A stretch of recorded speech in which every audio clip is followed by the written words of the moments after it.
E aí, meus queridos, sejam todos bem-vindos para a nossa aula 35.1. Isso mesmo, chegamos na aula 35.1, a revisão geral. Galera, respira fundo, vamos ficar calmo, pega todo o material que vocês receberam aí, nós vamos fazer essa revisão geral bem assim, ó, específico para algumas aulas que poderão estar aí, ó, na avaliação daqui a pouco que vocês vão fazer, tá bom? Bora lá?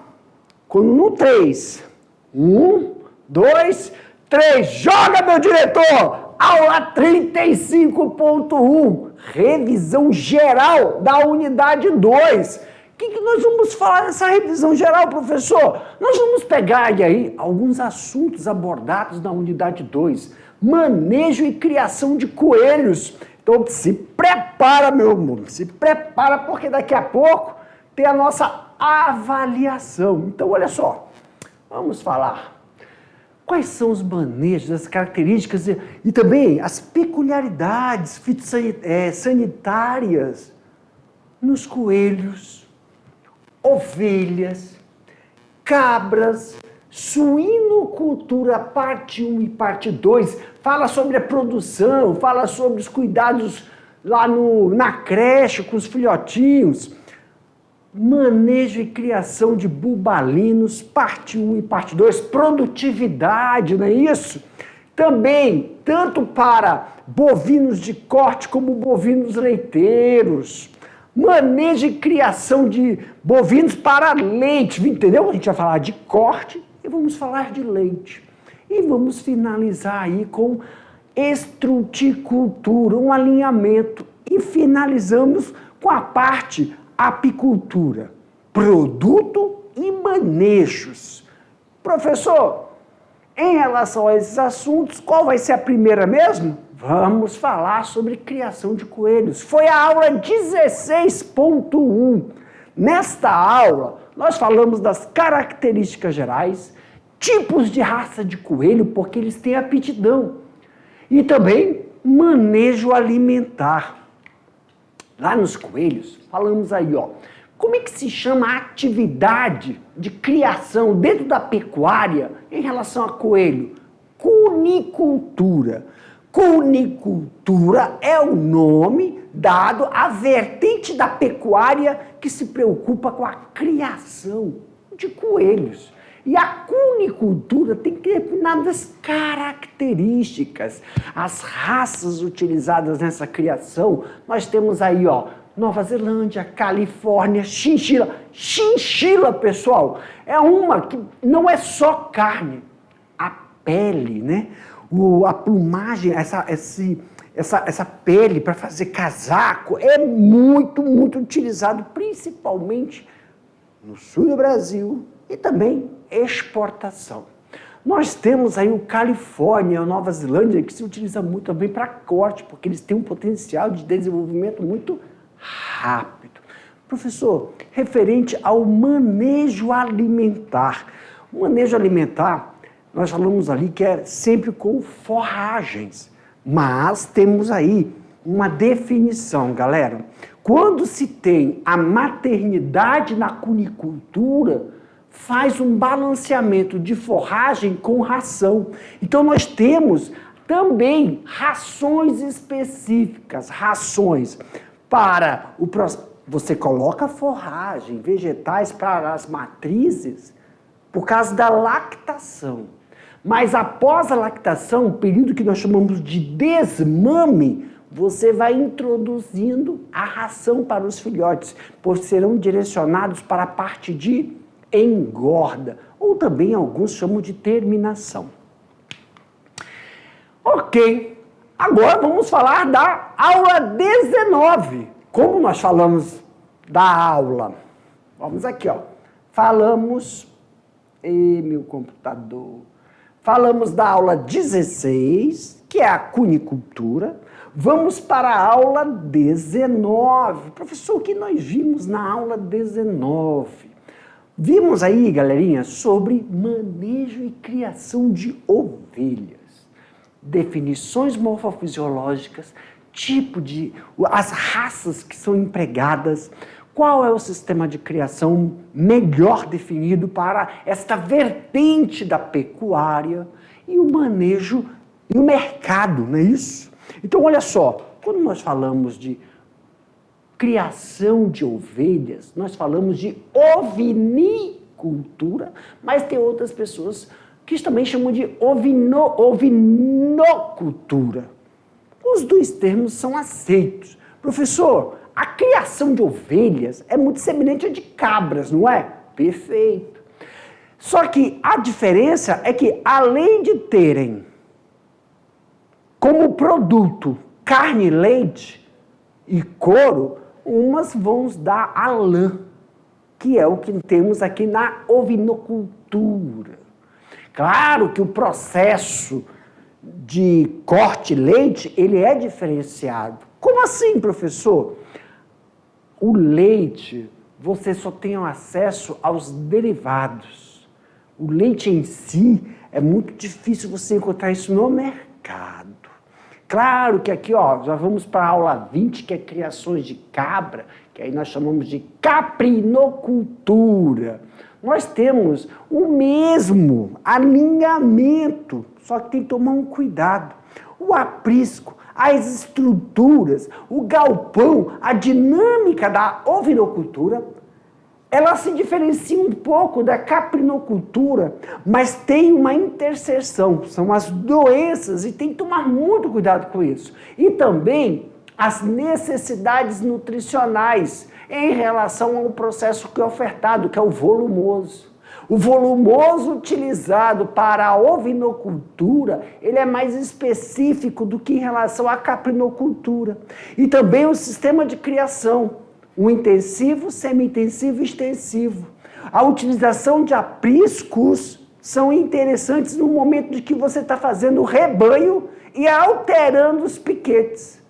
Tomar muito cuidado com as doenças que são semelhantes a esses animais, pois o sistema em relação a tanto o processo de lactação como o processo de engorda podem prejudicar o desenvolvimento da criação. Agora vamos para a aula 21, possível assunto que vai cair na nossa avaliação. Na aula 21 é a suinocultura, também chamado de granja. Tem pessoas que falam, vamos lá para a suinocultura ou granja. O que é suinocultura? Suinocultura é uma vertente da pecuária que se utiliza de manejos, manejo de reprodução, manejo de reprodução. Aí nós temos a maternidade, temos a creche, temos a terminação e engorda. Essas são as estratificações da suinocultura, criação de suíno ou porco. Tanto a produção de suíno, ela é muito estratificada. Por quê? Porque o suíno, ele dá o quê, professor? Ele dá carne. O suíno dá o quê? Dá banha. O suíno dá o quê? Derivados. Muitas pessoas, assim, além da carne, o que tem no mercado é o derivado, são os processados da carne de suíno. Chega mais, ela tem mais, como é que eu falo? Preferência ou aderência. A população fala assim, você come carne de porco? O pessoal vai falar não, mas não come a carne, mas come o derivado ou o processado de porco, que chega à mesa. E aí também tem pessoas que no Natal, aqui em Rondônia não tem isso não, mas lá no sul, além do pato, do coelho, no Natal a gente come leitãozinho. É muito gostoso o leitão, por quê? Porque além da carne macia e terra, tem um ossinho dele, é tudo cartilagem. Comer tudo, só fica a cabecinha do bichinho. Então vamos lá.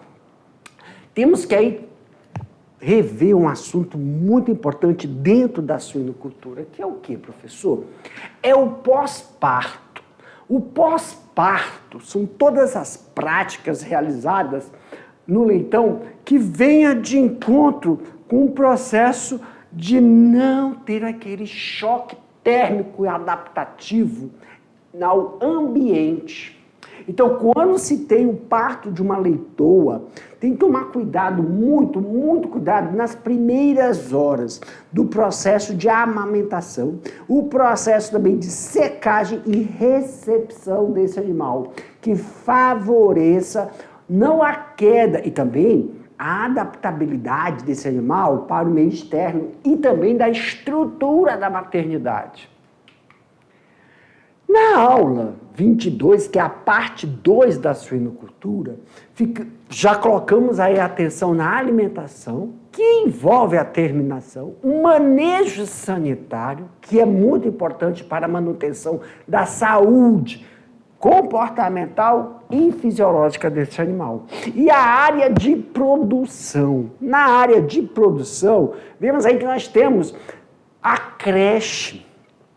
Nós temos as raças diferenciadas como Pietran, Lance White, Duroc, Hampshire e Landrace. Esses animais têm uma característica de comportamento totalmente diferente. Muitas vezes utilizamos aí uma estrutura nas instalações que favoreçam não só o seu desenvolvimento, mas a comodidade. Uma delas é a temperatura, que é oferecida para esses animais quando jovens, quando filhotes, pois alterações dentro do galpão de suinocultura ou da granja, como alguns criadores chamam, podem favorecer que ocorra um desequilíbrio, um desarranjo. Muito importante que filhote de suíno tenha atenção com o processo de desidratação, porque quando se perde peso, ele fica susceptível a doenças que possam estar no ambiente. Equalização dos lotes. O que é uma equalização de lote, professor? Às vezes você vê aí no lote,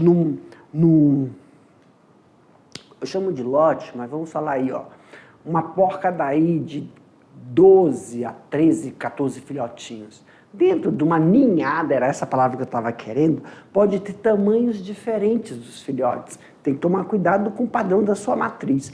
Então, a equalização é colocar os filhotes de mesmo tamanho e desenvolvimento e favorecer que a aquisição da nutrição e também hidratação seja homogênea.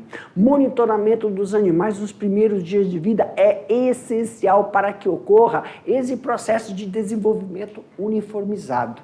E em casos de surtos de diarreia, por exemplo, pessoal, a limpeza, o manejo dos coxos, porque esses animais, na creche, estão passando pelo processo de desmame. Eles são retirados das mães. Claro que eles passaram pela transição entre leite e farelo, que é a ração. A ração do suíno, muitas vezes, é farelo, não é em pellet. E quando é em farelo, tem que se tomar cuidado da limpeza desse coxo. A posição do coxo em relação à luminosidade, a umidade daquele, como é que é chamado, Jefferson? Nome? Daquela baia, para que não proporcione o processo de fermentação do restante da ração que sobra no coxo. Então, a quantidade de suínos dentro de uma baia tem que ser diretamente proporcional às gramas de ração que ele tem que ingerir durante o período matutino e durante o período vespertino. Para que e a limpeza, porque se ocorre essa fermentação, pode causar um desarranjo intestinal. E aí, quando se tem um surto de diarreia, isso pode dar uma desidratação muito rápida naquele lote. Nós estamos falando de filhotes, nós não estamos falando de animais adultos, que o controle, numa intervenção medicamentosa, ela é muito eficiente. Já em filhotes, não. Tá bom? E aí nós vamos para manejo e criação de bubalinos. As raças, as principais raças, qual é o produto ofertado. Nós temos aí, quando nós falamos de búfalo, nós temos a raça mediterrânea, a raça Murrá, Jafarabad e Carabao, que são raças excelentes pois a gente consegue realizar o processo de reprodução cruzada que mantém o quê, professor? A rusticidade desse animal em relação às adversidades de doenças que podem acometer em relação aos bovinos. Produtividade, carne e leite são eficientes. Outra, em relação aos bubalinos, que você não encontra leite in natura, você encontra os processados. E aí devemos tomar cuidado com o ambiente desse animal, pois ele precisa de uma área totalmente diferenciada e também a disponibilidade para esse processo, né? Para aliviar a temperatura em ambientes, em climas quentes, quer dizer, em partes, épocas do ano, em que nós temos aí um processo de estiagem severa. Então, esses animais, eles precisam, eles não são igual o gado, Nelore, que já tem uma adaptabilidade devido à sua pelagem e tolerância à incidência solar. Esses animais também fazem esse banho na lama. Para quê, professor? Também para evitar ectoparasitas. Então tem que se tomar cuidado em relação a isso e proporcionar um ambiente agradável para que eles possam ter esse processo de comportamento que é totalmente diferente dos bovinos. Já na criação de bubalinos parte 2, nós enfatizamos que um grande desafio é verificar nos bubalinos brasileiros o quê? A busca da implementação e melhoramento da organização e equilíbrio da cadeia comercial. Claro que isso vai favorecer aí diferenciações de manejo, recuperações de pasto e desenvolvimento da produção desses bubalinos que ainda está em processo de padronização. E aí, finalizando, nós temos o corte, né? Bovino de corte e bovino de leite. Lembrando que nas aulas de bovino de corte e bovino de leite nós salientamos algumas características mediante o processo de criação intensivo, que é o melhor empregado, mas em relação à alimentação e o processo de confinamento. A alimentação é a base de forrageiras e complementação com ração concentrada. Claro que o processo intensivo para engorda ocupa um ambiente e menor tempo ganho de peso. Então, dentre as vantagens do sistema, destaca a minimização da idade de abate do animal, elevação do ganho de peso e flexibilização do que, professor? Da produção. Já na parte 2 de bovinocultura, enfatizamos o processo do boi verde e o boi orgânico para realizar os processos também de aquisição do produto da produção de leite, o mercado leiteiro, que tem sempre aí, ó, nos noticiários. O que é muito importante no gado leiteiro não é só o leite, que é in natura, mas também os seus derivados. Muitos hoje estão deixando, né? Tem muitas fazendas deixando a produção leiteira, fazendo consórcio com plantações e também sistemas de alinhamento. Meu diretor, para mim, meus queridos, agora é a hora da nossa avaliação parcial da unidade 2. Faz uma coisa, respira, pega todo o material, agora você vai guardar o material que o professor mostrou para você, nós acompanhamos essa nossa revisão geral. A avaliação parcial vai englobar alguns assuntos abordados hoje, tá bom? Uma boa avaliação para vocês e até a próxima.